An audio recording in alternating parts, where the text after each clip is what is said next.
Today's DIY, we are going to head over to your local craft store and grab a giant egg. First, I took some chalk paint, and I'm using a pale pink, and this one is an Annie Sloan chalk paint, but there are some great chalk paints like Rust-Oleum and other ones you can get at Home Depot. And you're going to cover your entire egg, and then you're going to let it dry. Then we are going to grab some paints, some acrylic paints, and I'm going to start with a blue and a terracotta color. And we're going to start painting our terrazzo print. So we're going to start with the first color, which is blue. And you see how I'm kind of smushing down my paintbrush? Kind of go down and smush. And you can make your entire shape with the shape of your paintbrush. And we're going to do big ones and little ones. And we're going to go all the way around the egg. And then when we get the blue color all the way around, we're going to let that dry. And then we're going to move on to the next color. So my next color is the terracotta color. We're going to grab some of that. And we're going to go around the egg the same way we did with the blue. But we're going to layer some of it. We're going to do some big ones and some little ones. And they're going to kind of be some odd shapes. They don't have to be perfect because that's what makes it look more like a terrazzo print. And we're going to keep making these organic shapes with the terracotta color until we get enough on there that we like it. And we're going to let it dry. And then we're going to move on to the next color. And the next color is black. And we're going to do the same thing. We're going to go all the way around, layering the colors, some big ones, some small ones. Nothing is uniform. And we're going to do little dots around there and just keep going around until we get it the way we want it, all the way around the egg. And then let that dry, and then we're going to go to the next color. Next color is going to be gold. And if you're not familiar with what a terrazzo is, it's basically a flooring material that was made by exposing marble chips on the surface of concrete, and then they polish it to make it smooth. So it makes it have a speckled pattern. The pattern is really cool and all kinds of other things. And then we're going to go on to our last color, which is yellow. And you just keep layering until you like it. And lastly, add a clear coat to protect your egg. And that's it. Look how awesome that turned out. It looks like it just fits into your home decor. And I added it with some other Easter egg DIYs that I did with some yarn. Another style idea would be to use it like a sculpture or a piece of artwork that you got and incorporate into your home decor, like the way I did at the front entrance of my house. And here's another idea where I put it on top of my fireplace on the mantle, and that elevated it and to make it a more festive for the holiday as well.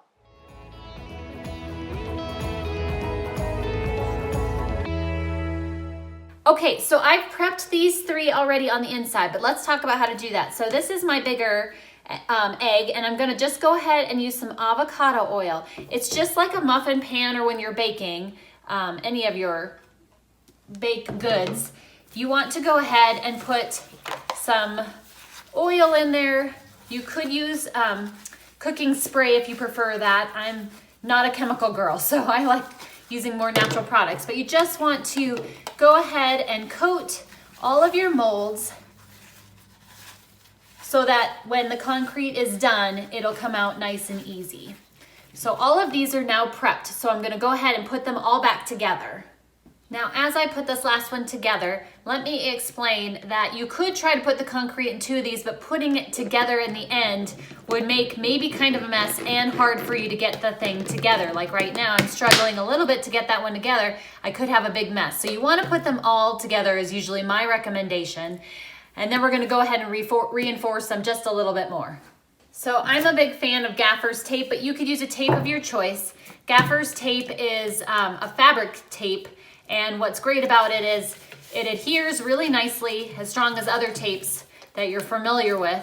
And then one thing is when you want to peel it off of something, it doesn't leave the sticky residue behind. And it's really easy to tear because it's a nice fabric tape.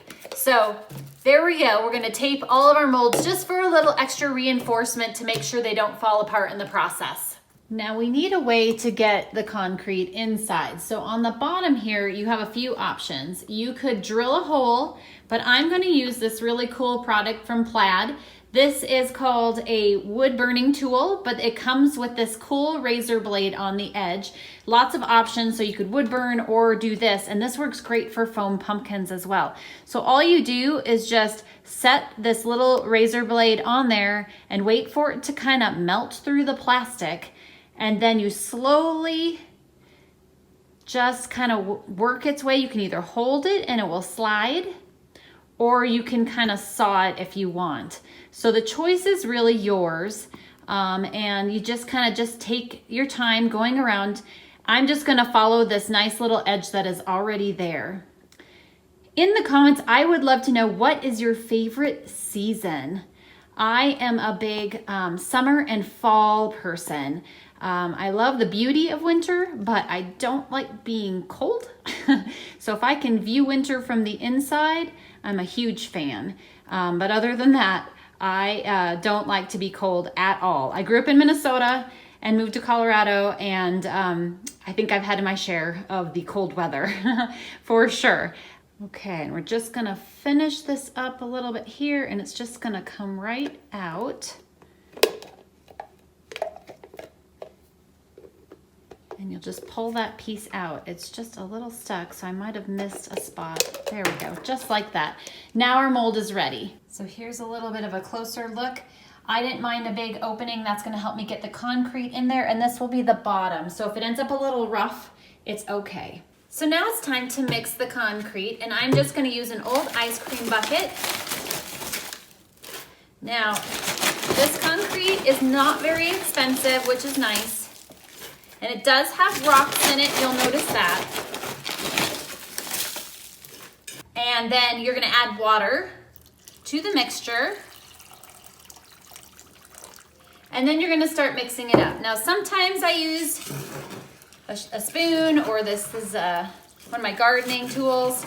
But sometimes I just like to get in there with my hands. And what you're looking for is a milkshake consistency. So I just wanted to get in close here so that you could see the texture of this a little better.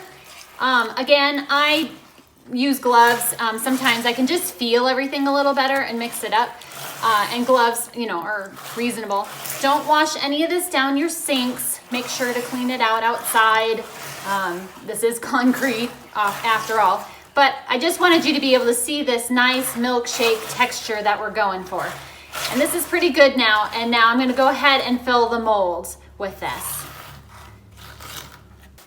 So use the utensil that's right for you. We're just gonna go ahead and fill it in here. I think I will go back to my garden tool here, and I'm just gonna scoop it in. Now, you're gonna need to tap it along the way so it levels out. And you're also gonna want to do that because then it will help reduce the amount of air bubbles that you might get in there. So we're just gonna go ahead, scoop it in there. As you can see, it's kind of getting towards the top, so now's a good time to take a moment. And you're just gonna tap it in there. It's gonna level it out, and then keep scooping. What have you guys been working on? Has anybody been creating anything? I love to know. Tell me something about you. I love knowing things about you guys, either what you're making or who you are, where you're from. Drop that in the comments. I love reading comments. And I'd love it if you would follow me on Hometalk TV. I enjoy doing these shows, so thank you, Hometalk, for having me. Almost full.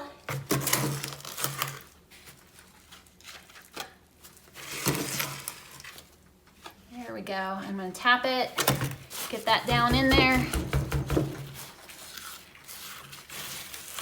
And my goal is to kind of really get the top filled because, I mean, although this is gonna go underneath, this will be the bottom.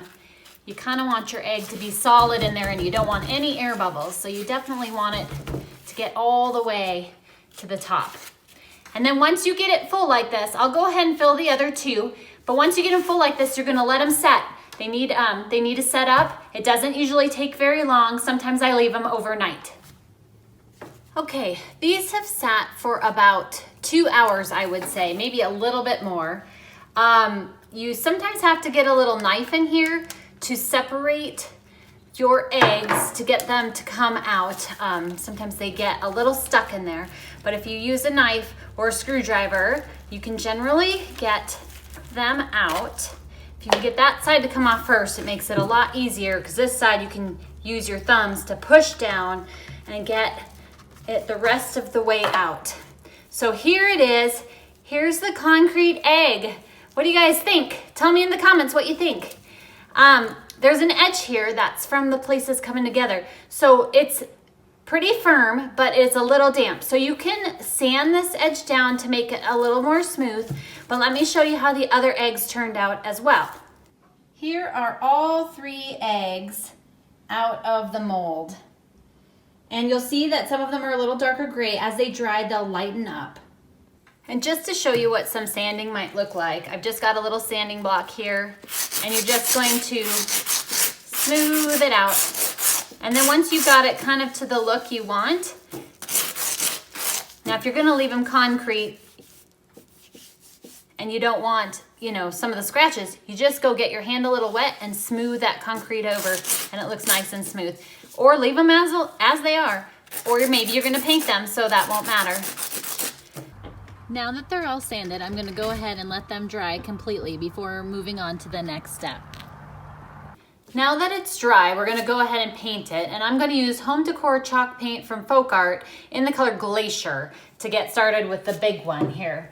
In the comments, I'd love to know, would you paint yours or would you leave yours as is, just concrete plain, or what would you do to yours? Drop that in the comments, I'd love to hear.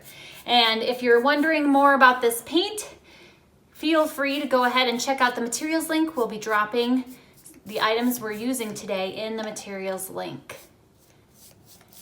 Now, one thing you want to make sure you do when you're picking your paint is you want to make sure it's good for multi-surfaces. And if you're going to be putting them outside, you want to make sure that they'll hold up in the elements outside. And most of the time you can just check the label for that information. Here they are, all dry and ready to go out in my yard.